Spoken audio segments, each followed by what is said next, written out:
अस्सलामुअलैकुम dear students and viewers. उम्मीद करता हूँ आप लोग खैर खैरत से होंगे और ठीक ठाक होंगे। तो आज मैं एक नए टॉपिक के साथ हाज़िर हुआ हूँ जिसका नाम है फ़ोटो रिसेप्टर, या जिसको हम विजुअल रिसेप्टर भी कहते हैं। तो आज हम पढ़ेंगे ह्यूमन आई को, जिसको फ़ोटो रिसेप्टर भी कहते हैं और इसको विजुअल रिसेप्टर भी कहते हैं। विजुअल रिसेप्टर किसको कहते हैं? यानी विजन जो है ये नज़र को कहते हैं, देखने की सलाहियत को हम क्या कहते हैं? विजन कहते हैं। तो हमारे जिस्म में 5 हिस्सी अज़ा है जिनमें से एक आई भी है। तो आपके पास ये जो फ़ोटो रिसेप्टर है ये क्या है? ये वो सेंसरी अर्गन है विच enable us to identify the color, shape and movement of object। Photo receptor या आई या विजुअल रिसेप्टर एक ऐसा सेंसरी अर्गन है जो कि हमें काबिल बनाता है कि हम शनाख्त करें, आइडेंटिफाइड करें द कलर्स, मुख्तलिफ कलर्स की शेप एंड उसकी डिफरेंट चीज़ों की शेप की end moment of the object, और किसी भी ऑब्जेक्ट के मोशन की, मोमेंट की। तो आपके पास यहाँ पर ये जो ह्यूमन आई है ये 380 से लेकर 750 नैनोमीटर तक के रेडिएशन की वेवलेंथ तक रेडिएशन जो होते हैं इसका सेंसिटिव होता है। यानी इस तरह के जो रेडिएशंस होते हैं इसको ये एब्ज़ॉर्ब कर सकता है। अच्छा, ये आपके पास जो आई है ये स्फेरिकल है। 2.4 सेंटीमीटर इसका मोटाई है डायमीटर में। बोनी सॉकेट में मौजूद होता है, स्कल का है जिसको हम ऑर्बिट नाम देते हैं। मसल्स उसके साथ जो अटैच होते हैं वो है 6, जो कि इसको मूव करने में मदद देता है। आईलेड ये जो स्किन का बना हुआ कवर होता है, मेम्ब्रेन होता है, पर्दा होता है आँख के ऊपर, इसको आईलेट कहते हैं और ये प्रोटेक्शन देता है आँख को वाटर लॉस और पानी को डिहाइड्रेशन से रोकता है। पानी, आँख की जो नमी है, जो गीलापन है, ये किस वजह से बरकरार है? क्योंकि उसके ऊपर जो है जब हम आंखें बंद करते हैं तो हमारे आंखें बंद होने के बाद इसके ऊपर जो स्किन का एक लेयर मौजूद है इसको हम आईलेट कहते हैं। यही आईलेट जो है आँख की हिफाजत भी करता है, मुख्तलिफ़ चीज़ों का अंदर जाने नहीं देता है, और ये दूसरा काम करता है, पानी को निकालने नहीं देता है। तो ये अभी हम ह्यूमन आई की स्ट्रक्चर को पढ़ेंगे। तो ये आपके पास ह्यूमन आई स्ट्रक्चर है। तो ह्यूमन आई स्ट्रक्चर में सबसे पहले हमारे पास है ह्यूमन आई जो है ये 3 लेयर्स पर मुश्तमिल होता है। तो इसमें पहला लेयर है, आउटर मोस्ट लेयर जो है सबसे पहले आँख का, उसको हम कहते हैं स्क्लेरा, या इसको हम कहते हैं स्क्लेरोटिक मेम्ब्रेन। दूसरा जो है कोराइड, जिसको ये दरमियानी मिडल लेयर है, दरमियान में मौजूद है। यानी इन तीन जो लेयर्स है इन दो में से के बीच में ये मौजूद होता है कौन? कोराइड। ये मिडल लेयर कहलाता है। ये डार्क, इसका जो कलर होता है डार्क होता है, और तुम्हारे पास यानी इसको मैंने डार्क भी बनाया इसी वजह से क्योंकि इसका कलर डार्क है। और ब्लड वेसल्स यहाँ पर ये मौजूद होते हैं इस दूसरे कोराइड लेयर। तीसरा हमारे पास रेटिना है जो कि अंदर से शुरू वाला है और बाहर से आखिरी लेयर है आँख के 3 लेयर में से, रेटिना। अब रेटिना आपके पास, रेटिना आँख के साइड और पीछे जो है रेटिना कहलाता है। लेकिन इसी तरह अगर हम आँख के सामने मतलब इस तरफ ये आ जाए, ये लेयर, ये तुम्हारे पास क्या कहलाता है? इस रेटिना का यही पोर्शन, ये जो बाहर ऐसे निकला हुआ होता है, इस पोर्शन को हम नाम देते हैं कॉर्निया। अब कॉर्निया जो है ये ट्रांसपेरेंट है, यानी ये बिल्कुल शफाफ है शीशे की तरह। ये भी पर्दा है, लेयर है, और ये बल्जिंग पार्ट है आँख का, ये उभरा हुआ हिस्सा है। इसको हम क्या कहते हैं? कॉर्निया कहते हैं। कॉर्निया के अंदर जो है एक चैम्बर है, एक खाली जगह है जिसमें क्या मौजूद है? जिसमें फ्लूइड मौजूद है। इस फ्लूइड को ट्रांसपेरेंट फ्लूइड है, ऐसे शफाफ फ्लूइड है जिसको हम एक्वस ह्यूमर कहते हैं। तो ये ट्रांसपेरेंट फ्लूइड है, ऐसे पानी की तरह साफ शफाफ फ्लूइड है। और यहाँ पर ये ट्रांसपेरेंट फ्लूइड जो है ये इस कॉर्निया में कॉर्निया के बाद मौजूद होता है। कॉर्निया के बाद यहाँ पर आपके पास एक पोर्शन आता है जिसको हम आइरिस और प्यूपिल कहते हैं। तो आइरिस और प्यूपिल ये आँख का, ये जो आइरिस है ये आँख का वो कलर्ड पोर्शन है, ऐसा कलर्ड पोर्शन है जो कि इसमें मुख्तलिफ़ कलर्स होते हैं। किसी का ये इलाका ग्रीन होता है, किसी का सब्ज़ होता है, किसी का नीला होता है। ग्रीन तो मतलब ऐसा बिल्कुल ग्रीन ही होता है। तो आपके पास ये जो कलर है आयरिस का ये मुख्तलिफ होता है। आयरिस जो है, आयरिस कलर्ड पोर्शन है, कलर्ड पिगमेंट है। आयरिस के बीच में प्यूपिल मौजूद है। प्यूपिल आपके पास आँख के दरमियान एक ब्लैक सा सुराख की तरह होता है, लेकिन ये ब्लैक है। इस प्यूपिल के अंदर रोशनी जाती है। तो ये प्यूपिल का साइज़ जो है ये छोटा और बड़ा होता है। तो कब छोटा होगा कब बड़ा होगा? जब रोशनी ज़्यादा होगी तो प्यूपिल साइज़ जो है वो छोटा होगा, अगर रोशनी कम होगी तो प्यूपिल साइज़ बड़ा होगा।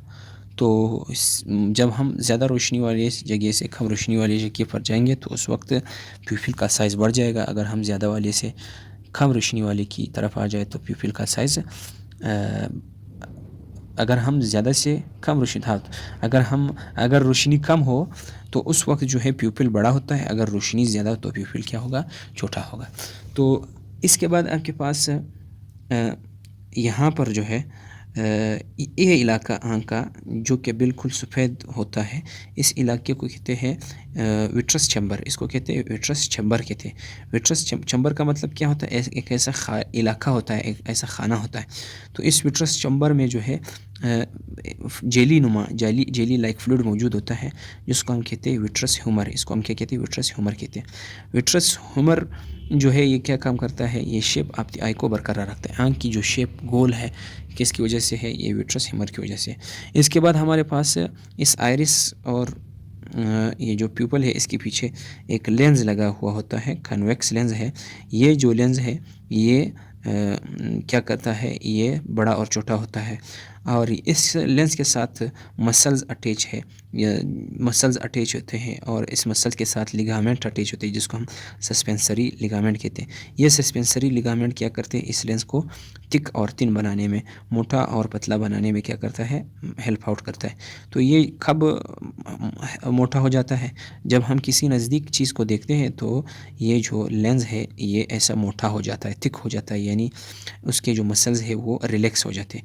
तो जब हम दूर की चीज़ को देखते हैं तो इसका जो लेंस है ये क्या हो जाता है? थिन हो जाता है और इसके जो सस्पेंसरी लिगामेंट्स होते हैं ये क्या हो जाते हैं? ये इस लेंस को थिन बनाने में, पतला बनाने में हेल्प आउट करता है, तो ये फिर कंट्रैक्ट हो जाते हैं। तो इस लेंस के आसपास ये लेंस है, इस लेंस के आसपास एक खोल, एक कवर मौजूद है जिसको हम लेंस कैप्सूल कहते हैं। अब हमारे पास जो है इस रेटिना के ऊपर एक ऐसा पोर्शन होता है जिसको हम फुआ कहते हैं। ये डीप पिट है, यानी एक खड्डानुमा जगह है। ये कलर विजन और शार्पनेस, किसी भी तस्वीर को शार्प बनाने के लिए ये क्या करता है? ये हेल्प आउट करता है। और हमारे पास यहाँ पर जो है दिमाग से आया हुआ इस आँख की तरफ एक नर्व होता है जिसको हम ऑप्टिक नर्व कहते हैं। ऑप्टिक नर्व जहाँ पर ऑप्टिक नर्व के साथ जहाँ पर ये ऑप्टिक नर्व जिस पॉइंट पर रेटिना के साथ अटैच होता है इसको हम ऑप्टिक डिस्क कहते हैं, और उसी पॉइंट को हम ब्लाइंड स्पॉट कहते हैं। जहाँ पर ये ऑप्टिक नर्व रेटिना के साथ अटैच होता है इसको ऑप्टिक डिस्क, और उसी पॉइंट को हम ब्लाइंड स्पॉट कहते हैं। ब्लाइंड स्पॉट जो है यहाँ पर अगर इमेज यहाँ पर पड़े, रोशनी पड़े इस लेंस के से पास होने के बाद, तो यहाँ पर तुम्हें कुछ नज़र नहीं आएगा, यहाँ पर कोई तस्वीर नहीं बनेगा। तो इसी तरह हमारे पास ये जो है ये जिसको हम क्या कहते हैं? आईलेड। और ये आईलेड जो है ये स्किन का बना हुआ होता है, एक लेयर है, एक पर्दा है। और आईलेड के ऊपर ये जो बाल होते हैं ब्लैक से बाल, इसको हम क्या कहते हैं? आईलैश कहते हैं। क्या कहते हैं? आईलैश कहते हैं। तो कॉर्निया जो है हमारे पास transparent part of the outermost layer, जो पहली लेयर होता है इसका जो ट्रांसपेरेंट पार्ट होता है इसको हम क्या कहते हैं? कॉर्निया कहते हैं। इसी तरह sclera the outermost layer of eye, ये जो पहली लेयर है आँख का इसको हम स्क्लेरा कहते हैं। और ये जो है स्क्लेरा जो है इसके बाद द सेकेंड लेयर जिसको हम कहते हैं कोराइड, ये डार्क इन कलर होता है, इसमें ब्लड वेसल्स पाए जाते हैं। Retina inner most layer of the I is called retina. आखिरी वाला लेयर आँख का, इसको हम रेटिना कहते हैं। और तुम्हारे पास है the blind spot the place on retina where image not found. ये प्लेस जहाँ पर इमेज नहीं बनता है, इसको हम क्या कहते हैं? इसको हम कहते हैं ब्लाइंड स्पॉट। विट्रस ह्यूमर, जो कि विट्रस चैम्बर में मौजूद होता है। The posterior part of I after lens, ये पोस्टीरियर पीछे वाला हिस्सा लेंस के बाद, इसको हम क्या कहते हैं? इसको हम विट्रस ह्यूमर कहते हैं। इसमें जेली लाइक फ्लूइड मौजूद होता है। ये आंखों की शेप गोल तरह बरकरार रखने में हेल्प आउट करता है। एक्वस ह्यूमर, जो कि हमारे पास एक्वस चैम्बर में मौजूद होता है, ये जो है ये क्या करता है? ये इसमें ट्रांसपेरेंट फ्लूइड पाया जाता है। और ये हमारे पास है the focusing clear image anterior part. ये क्या करता है? ये बिल्कुल सामने वाला हिस्सा होता है और ये फोकसिंग करता है किसको? इमेज को। Iris the coloured pigment around the प्यूपिल, प्यूपिल के आसपास, ये वाला देखो, ये प्यूपिल है, प्यूपिल के आसपास इस इलाके को हम क्या कहते हैं? आइरिस कहते हैं। इसको हम कहते हैं आइरिस। प्यूपिल के आसपास इलाके को हम आइरिस कहते हैं। ये प्यूपिल है, इसके आस ये आइरिस है। प्यूपिल के आसपास इस इलाके को हम आइरिस कहते हैं। और ये कलर होता है, किसी का नीला होता है, किसी का ऐसा ब्लू नमा होता है। और फिर suspensory ligaments construct and relaxation of lens in near and far vision. Near चीज़ और दूर नज़र आने वाली चीज़ों के दौरान ये जो सस्पेंसरी लिगामेंट्स है, ये कंट्रैक्ट और रिलैक्स होते हैं, यानी सुखड़ते हैं और वापस फैल जाते हैं। इसी तरह हमारे पास जो है fovea centre, the dip pit in the centre of the retina, retina के सेंटर में जो डिप पिट होता है, एक गहराई होता है, इसको हम क्या कहते हैं? इसको हम फोवा कहते हैं। तो उम्मीद करता हूँ लेक्चर समझ आ गया होगा। अगर लेक्चर समझ आ जाए और पसंद आ जाए तो लाइक ज़रूर करें, क्योंकि देखने के बाद लाइक अगर मिले तो इससे हमारी हौसला अफजाई बढ़ेगी और हम इसी तरह नए नए कंटेंट्स लाने पर मजबूर हो जाएंगे। और साथ में अगर आप चैनल पर नए हो तो इसको ज़रूर सब्सक्राइब करें।